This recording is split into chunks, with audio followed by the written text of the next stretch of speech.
Top-flight soccer matches in Italy and Argentina were postponed after the death of Pope Francis on Monday. The Buenos Aires club that the Argentine pontiff supported throughout his life was also Mau.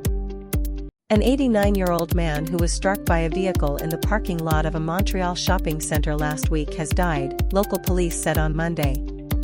Spokesperson for the Service de Police de la Ville. A Winnipeg musician says she knew Pope Francis and was personally touched by his generosity years ago, but she also worries about who will fill the role next. Pope Francis, who led the Catholic Church. A Winnipeg musician says she knew Pope Francis and was personally touched by his generosity years ago, but she also worries about who will fill the role next. Pope Francis, who led the Catholic Church. A week away from the federal election, Sophos Slesser says he is getting ready to go to the polls and potentially spoil his ballot. Slesser, a transgender person from Nova Scotia's South Shore, said. Conservative leader Pierre Poilievre said Monday his party will release its costed platform on Tuesday, giving voters a sense of what a government led by him would do and where it would cut to pay FO. Elections Canada says one of its employees will no longer be working at any polling stations while it investigates allegations they were attempting to influence voters to cast their ballot for the co. Sharon Lockety broke the Boston Marathon course record, and fellow Kenyan John Korir joined his brother as a race champion on Monday as the city celebrated the 250th anniversary of the start of the Re.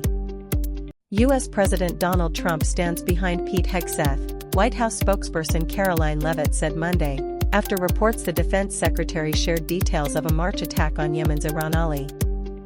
They had come from around the world and crammed into St. Peter's Square to hear Pope Francis deliver an appeal for peace on Easter. A day later, the Vatican announced he was dead. Tourists and pilgrims.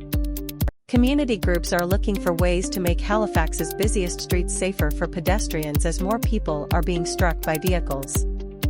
The Grassroots Pedestrian Safety Project brought together are.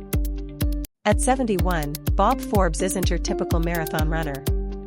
The Riverview, NB, resident, who is a retired family physician, has completed more than 40 marathons, including 16 Boston marathons. And he's.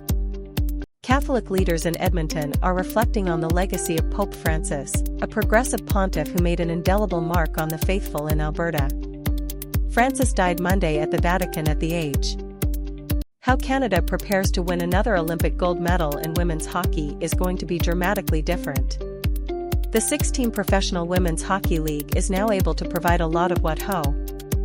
Natalie Appleton is used to writing about her own life in 2018. The BC writer released her memoir, I Have Something to Tell You, detailing her travels through Thailand on a journey to figure out WH. Canada's political leaders are remembering Pope Francis as a humble leader with a deep moral obligation and the spiritual courage to help the world's most vulnerable. Today, the world lost a man WH. Rob Crosby, an entrepreneur and philanthropist from one of Newfoundland and Labrador's most prominent business and political families, has died. The chairman of Crosby Group Limited died on Friday. On a warm July day in 2022, thousands of dignitaries, Indigenous leaders, and residential school survivors traveled from across Canada to powwow grounds in central Alberta. For some, the journey too. Craft cannabis producers from across British Columbia gathered in Victoria this long weekend for the BC Craft Cannabis Summit, calling on the province to implement policy changes they say would bowl. Good morning, Canadians. I'm a producer based in Toronto and I'll be curating our live page updates today. It is the last week of the 45th federal election campaign, and also the final day of advance